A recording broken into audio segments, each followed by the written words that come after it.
Hello and welcome back to another DoneDeal car review. I'm David OC. This is the Volvo V60 and today we're going to take a look how it's such a good competitor for the BMW 3 Series Touring, the Audi A4 Avant and of course the Mercedes C-Class Estate. So this particular one comes in three specs. Momentum, which starts at about 42,500 euros, which is about 1,000 euros less than the BMW 3 Series. Then of course you can get the or design spec. Now this one's a little bit more sporty, a little bit nicer. It's going to take the price up to somewhere around 46,000 euros. And then this inscription model, which has all the bells and whistles, then you're talking about 47,000 euros. So let's take a bigger look into it and then we can talk about some financing options.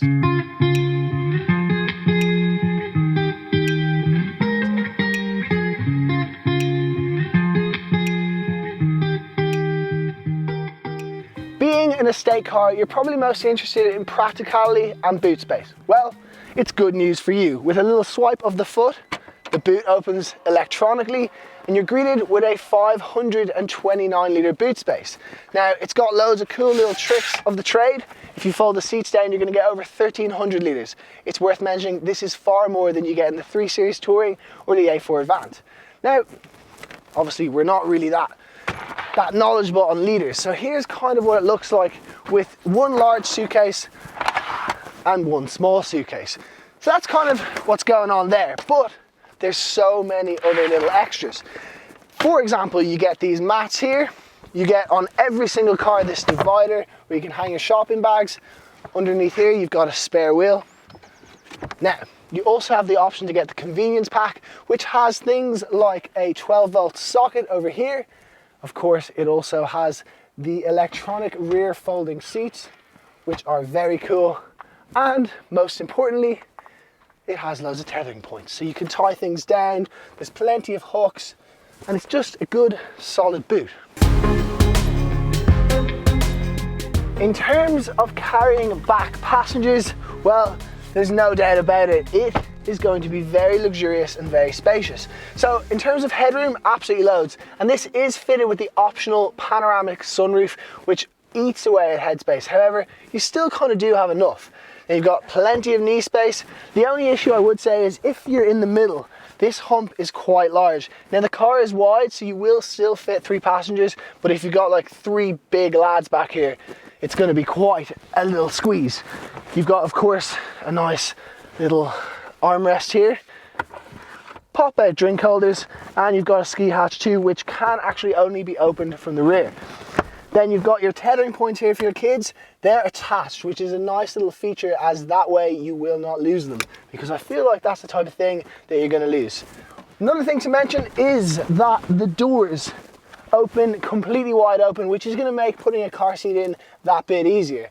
But all in all, it's very practical. You've got your 12-volt socket here. In fact, you can upgrade to a 3-pin socket so you can charge your laptop, something we could definitely do with in terms of filming these reviews. In the cockpit of the V60, there is no doubt about it. This has to be the nicest car to sit in its class. It's just got unbelievable finish. The steering wheel is nice, it's bright, it kind of makes you almost happy. Then the finish here with the driftwood, absolutely beautiful. You've got some armrests here, some armrests here, another armrest here. It's almost like sitting in your front room. Of course, storage is not a problem. In here you have a very deep section where you can put phones and papers, receipts, whatever else you have. Some models actually come with a CD player, but thankfully this doesn't have it, as there is absolutely no need. Then you've got drink holder in the side there, drink holder for 2 drinks here, 12-volt socket, and one of the party pieces of the V60 or any Volvo is actually this infotainment system, because there are so many toys, but there is not many buttons, and I really like that kind of modern thinking by Volvo. The infotainment system, it's all touchscreen. They've tried to eliminate as many buttons as possible. Complete success in my opinion. The touch is absolutely seamless. There is no lag. You've got all your kind of apps and various different things. It also has Android Auto and Apple CarPlay, but this is an extra, and that is one that I wouldn't probably get because Volvo's system itself is good. The thing I would like to mention though is it's a little bit complicated. And my thought process behind that is, let's say your colleague or your wife or your husband gets in the car with you, you're driving down the motorway and they want to change the song or insert a location into the sat nav. They might find it a little bit difficult to use, you might try help them, and that could be a little bit dangerous. But other than that, I have to say 10 out of 10 for the infotainment system. Everyone knows the Mercedes S-Class has the most comfortable seats, but this thing is absolutely divine to sit in, right? And then you've got all these different settings. So obviously you got your up and down, like in any premium car, they should always be electric, Audi, but it also has this button, and you'll pop up on the screen and you can see you've got your cushion extension, which is this little thing here, which basically will go out and, for people with longer legs, have more support. You can put it up into lumbar support, which is, everyone knows lumbar support is behind there to kind of give you better posture. And then it also has the side bolsters. So if you're feeling like some rally driving, you can tighten it around you, or if you are of larger capacity, you can make them go out and you have a more comfortable seat.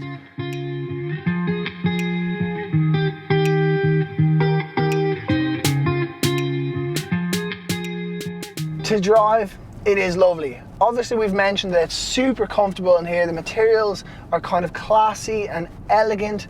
You've got this completely electric powered sunroof, which kind of gives it a very bright and open feeling. But then as you actually drive it, this particular one is the T5 Petrol engine. It's got 247 brake horsepower. And when I got it, I thought it was gonna be fast, I thought it was gonna be raw, but it's not. They've paired it with an 8-speed gearbox, automatic, and it is just the most fluid car I've ever been in. I've actually owned the new 3 Series and also an Audi and also the C-Class. So I've owned the competitors to this, and it doesn't even compare to them. It's very different. Those cars have a lot more grounded, sporty feel to them. Even the C-Class. This particular one though, this Volvo V60, it's just so smooth and like, it just doesn't even compare. I don't know how they say it's a competitor to it, because it's just in its own league in terms of comfort and smoothness and just, oh, it's amazing. Would you buy the T5 Petrol? And I'd say it completely depends on what your driving style is and why you have the car. If you're going to be doing the mile munching, the big motorway mileage, I'd suggest getting the D4 diesel engine. So that is 188 brake horsepower. You can get it with an automatic gearbox. It's going to be far more economical. In fact, to do 100 kilometers in this particular one, now I'm going to be generous here, and Volvo are saying it's getting roughly 6 litres per 100 kilometers.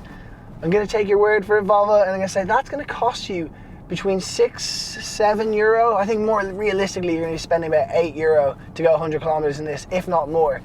And so it's expensive, but then again it completely depends, because the percentage difference between this and, let's say, the diesel version will get about 4.6 litres per 100 kilometers, which will bring your price down to about 4 or 5 euros to drive 100 kilometers. So there's not a big difference if you're not putting in high mileage. It's only when you are like a rep or something like that where it's something to consider. In the second half of 2019, you are going to be able to order a plug-in hybrid version. And that is very interesting, as Volvo claim that over 50%, well, they claim, or their goal is that 50% of their car sales by 2024 are going to be plug-in electric or fully electric. It's a bold move, but it's kind of how Volvo is making its mark on the industry. And to be honest, it's moving with the times, as facts show that last year there was over 7% of an increase in the search for electric and hybrid cars on DoneDeal. So we'll have to see how that plug-in electric goes. However, it's going to be expensive. I think prices start at about 64,000 euros, which is a lot of chunk of change. 3 of my favorite and least favorite things about the Volvo V60. So number 1 in my least favorite are actually these 19-inch alloys. Now, I actually adore them. I think they look amazing, but we have spoken about the fact that this car is not a driver's car in terms of taking bends fast and having good traction, but instead a cruiser, kind of like sitting down on your couch. And so those kind of compromise the ride ever so slightly, and for that, they are one of my least favorite things. Number 2, and actually I wanted to show this on the XC40, but it was a snowy day, so I wasn't able to demonstrate it, is this gearbox has so much lag in it. So if you put your foot down, you go 1, 2, 3, and it takes so long to pick up, and there's loads of power there, but it just takes so long. And obviously you're not buying a Volvo to kind of be going fast, but don't know, it should be a little bit more responsive. Number 3, it's not so specific for me, I'm glad to say, but I feel like makeup and fake tan are going to ruin this beautiful white steering wheel. If someone's turning like this or like this, they probably shouldn't be, but they're going to get makeup and fake tan all over this, and it will soon be off-white. I'm going to throw in a 4th for good measure, because I'm going to just show you some clips from earlier on trying to film one of the earlier sections in this. Being in a state car, you're absolutely interested and intrigued by the boot space. Well, it is good news. You wave your foot and it doesn't open. Well, it is good news. You just give it a little wave right there. Oh my God, why didn't it do it? It's good news for you guys. You just wave your foot there. This is ridiculously bad. Okay, it's good news. You just give it a little wave down here and it won't open. Well, it is good news for you. If you just wave your foot, I might just give up on that. Like, you're probably just better off using the button. 3 of my favorite features on the Volvo V60. Now, to avoid making every review the same and saying things like lane assist or accident avoidance or even parking itself like the Ford Focus in our last video, to avoid repeating myself and always having the same favorite things, I've chosen 3 different things. Number 1, this grille. I just like it. I think it's nice, it's mean, and it also kind of has its own kind of smooth subtleness to it. Number 2 is the start button. Generally on a car you have either a key that goes in or you have a button to press, but this is like a little knob. And I just think it's a nice little touch. Number 3 is when you put it in reverse, you get a lovely reversing camera, but not only that, but you get a zoom function, which means if you're not really sure what something is, you can zoom in and there you go. In the introduction of this video, I mentioned that we would explore some of the financing options. Now, there are so many available in 2019. You can get hire purchase, you can get a bank loan, you can even get PCP, which is very, very popular. Now, if we were to take the entry-level V60, it's about 42,000 euros. On finance on PCP with a 12,000 euro deposit, you're going to be paying about 350 euros for 37 months. Now that is a very good option, particularly as it's only a 1.9% APR rate. But be careful and do read the fine print, because sometimes it can just be cheaper to go to your bank and get a bank loan out. So that is going to conclude it for today's review.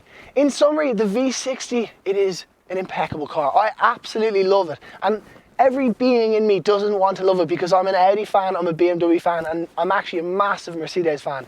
But I can't disrespect that this car is amazing. It also feels a lot bigger and kind of safer. Well, it's definitely safer, but it feels a lot bigger than the 3 Series or than an A4. So all in all, I want to say hats off to Volvo, as they have absolutely killed it with the new V60, and I definitely recommend one. Thank you so much for watching, guys. I hope you've enjoyed the review. Please let us know what other cars you'd like to see, and if you have any insights on the V60, hit us up in the comments. We'd love to hear from you. But for now, we'll see you in the next video.